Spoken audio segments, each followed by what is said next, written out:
আসাম চেনেলটোলৈ আৰু আপোনালোকক আজি মই ইনষ্টিটিউট অফ বেংকিং পাৰ্চনেল সিলেকশ্যন অৰ্থাৎ IBPS বুলি আমাৰ ৰিক্ৰুটমেণ্ট এটা সিস্টেম আছে। আপোনালোকে গমেই পায় IBPSটো বহুত ডাঙৰ ৰিক্ৰুটমেণ্ট এটা কাৰণে IBPSৰ এক্সাম দিব লাগে আৰু IBPSৰ পৰীক্ষা দিলে আপোনালোকে বেংকিং ছেক্টৰত আপোনালোকে এণ্ট্ৰি কৰিব পাৰে বা সোমাব পাৰে। ঠিক আছে, এতিয়া আপোনালোকৰ IBPSৰ আপোনালোকৰ 4455টা প্ৰভিজনাৰী অফিচাৰ আৰু মেনেজমেণ্ট ট্ৰেইনি এমটি ভেকেঞ্চি ওলাইছে। ঠিক আছে, আৰু আপোনালোকে কি কৰিব লাগিব, ইয়াতে এপ্লাই কৰিব লাগিব।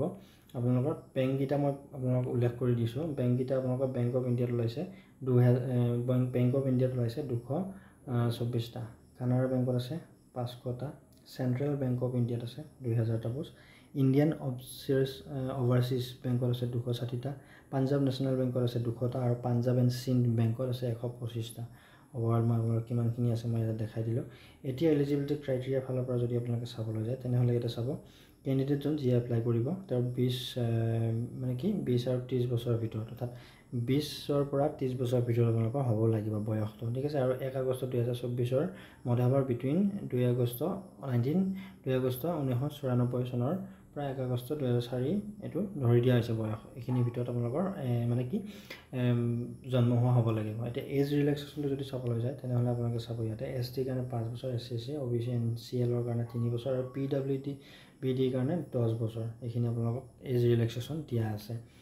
এতিয়া চাব আপোনালোকে এডুকেশ্যন কোৱালিফিকেশ্যনৰ ফালৰ পৰা যদি আপোনালোকে জানিবলৈ বিচাৰে বা চাব বিচাৰে তেনেহ'লে কি হ'ব লাগিব, আপোনালোকে ডিগ্ৰী অৰ্থাৎ গ্ৰেজুৱেশ্যন পাছ কৰিব লাগিব। এনি ডিচিপ্লিন, আপোনালোকে আৰ্টছৰ পৰা কৰিছে, ছায়েন্সৰ পৰা কৰিছে, কমাৰ্চৰ পৰা কৰিছে, এইটো কোনো কথা নাই। ইয়াতে যে অনলি বেংকিং ছেক্টৰ যে কমাৰ্চৰ পৰাই হ'ব লাগিব এইটো কোনো ইয়াতে ধৰা বন্ধা উল্লেখ কৰা নাই। ঠিক আছে, আৰু আপোনালোকে ভেলিড মাৰ্কশ্বিট আৰু degree certificate must B available at the time of registration. মানে আপোনালোকক এইটো ভালদৰে কৈছে যে ভেলিড মাৰ্কশ্বিট এখন লাগিবই আৰু ডিগ্ৰী চাৰ্টিফিকেট এখন লাগিবই ৰেজিষ্ট্ৰেশ্যনৰ সময়ত। যদি আপোনালোকে ধৰক এতিয়া কৰি আছে, ধৰক গ্ৰেজুৱেশ্যন কৰি আছে কিন্তু কমপ্লিট হোৱা নাই, তেতিয়া আপোনালোকৰ মাৰ্কশ্বিট ওলোৱা নাই, গতিকে আপোনালোকে এপ্লাই হয়তো কৰিব নোৱাৰিব, কাৰণ আপোনালোকক কোৱা হৈছে যে ৰেজিষ্ট্ৰেশ্যনৰ টাইমত আপোনালোকক এইখন বিচাৰিছে। ঠিক আছে, এইটো চাই ল'ব আপোনালোকে। এতিয়া আহিছোঁ আপোনালোকৰ এপ্লিকেশ্যন ফিজটো কিমান হ'ব। এপ্লিকেশ্যন ফিজটো চাই লওক। ST, SC, PWDৰ কাৰণে আপোনালোকৰ 175 টকা, কিন্তু আদাৰ্ছ অৰ্থাৎ জেনেৰেলবিলাকৰ কাৰণে 850 টকা আপোনালোকে পে'মেণ্ট কৰিব লাগিব। আৰু পে'মেণ্ট মোডটো আপোনালোকৰ ডেবিট কাৰ্ড, ৰুপে, ভিছা, মাষ্টাৰ কাৰ্ড, মেষ্ট্ৰ এইবিলাক কাৰ্ডেদি কৰিব পাৰিব। ক্ৰেডিট কাৰ্ড বা ইণ্টাৰনেট বেংকিং, IMPS আৰু কেছ কাৰ্ড, মোবাইল ৱালেটেদিও আপোনালোকে পে'মেণ্টটো কৰিব পাৰিব। এতিয়া এপ্লাই কৰিবৰ কাৰণে কি কৰিব লাগিব, আপোনালোকে IBPSৰ অফিচিয়েল পৰ্টেলত যাব লাগিব। আপোনালোকে চাব তাত কেনেকৈ ৰেজিষ্ট্ৰেশ্যন কৰিব লাগিব, আৰু এইখিনি ৰেজিষ্ট্ৰেশ্যন পাৰ্টটো যদি আপোনালোকে বিচাৰে তেনেহ'লে মই দেখুৱাই দিম। আৰু যদি আজিকালি বহুতে কেফিতে কৰি লয়, আৰু আপোনালোকে পাৰালৈকে মোবাইলত এপ্লাই নকৰিব, কাৰণ মোবাইলত কিছুমানে এপ্লাই কৰাটো বহুতেই প্ৰব্লেম হৈ যায়, অসুবিধাৰ সন্মুখীন হ'ব লাগে। ঠিক আছে, তো আপোনালোকে অনলাইনটো আবেদনটো কৰি লওক। আৰু আপোনালোকৰ এতিয়া ষ্টাৰ্টিং ডেট অফ অনলাইন আবেদন আৰম্ভ হৈছে 1 আগষ্ট 2024 পৰা, লাষ্ট ডেট দিছে 21 আগষ্টলৈকে চলিব। টোটেল আপোনালোকৰ 21 দিন পাব।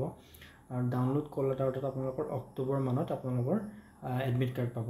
প্ৰিলিমছ এক্সাম হ'ব অক্টোবৰ 2024। এইটো নাম বৰ্তমানলৈকে এতিয়া কিমান ডেট এইটো উল্লেখ কৰা নাই, এইটো পিছৰ পৰাই কৰিব।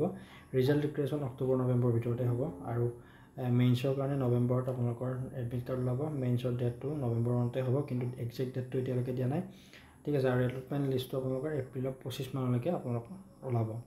এতিয়া এইখিনি আছিলে আপোনালোকৰ আজি ভিডিঅ'টো। বেংকিং ছেক্টৰত আপোনালোকে যদি ইণ্টাৰেষ্টেড হয় তেনেহ'লে এইটো এপ্লাই কৰি ল'ব পাৰে, কাৰণ ভালেখিনি পোষ্ট ওলাইছে, ভাল বেংকত পোষ্ট ওলাইছে।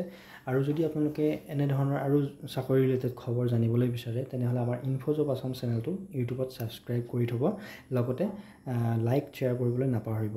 আপোনালোকৰ সঁহাৰি মোৰ কাৰণে যথেষ্ট। এইখিনি আছিলে, তো আজিলৈকে ভিডিঅ'টো এইখিনিয়ে। ধন্যবাদ। জয় অসম।